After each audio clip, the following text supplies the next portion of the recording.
আমি শ্যামপুর গ্রামের বাসিন্দা। এই গ্রামে মোট 800 জন বাস করে। এর আগে গ্রামের রাস্তা ছিল না, এই প্রথম রাস্তা হচ্ছে। এই গ্রামের রাস্তাটা পথশ্রী প্রকল্প থেকে হচ্ছে, কিন্তু এখন যদি রাস্তাটা পথশ্রী থেকে হয়ে যায় তাহলে আরো উপকৃত হব। যোগাযোগ স্থল হলো শ্যামপুর থেকে কানালি রাস্তা অবধি 1 কিলোমিটার পথ হবে এই নতুন পথশ্রী রাস্তা থেকে।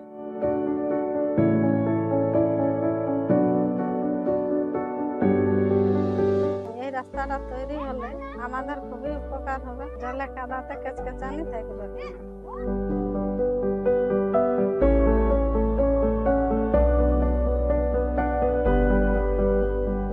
রাস্তা হয়ে গেলে অসুবিধা থাকবে না, জল জমে থাকে তার জন্য যাওয়া আসা অসুবিধা হয়, সেটা আর হবে না। এর জন্য ধন্যবাদ জানাই মাননীয় মুখ্যমন্ত্রীকে। ধন্যবাদ জানাই মাননীয় মুখ্যমন্ত্রীকে। মুখ্যমন্ত্রীকে ধন্যবাদ জানাই।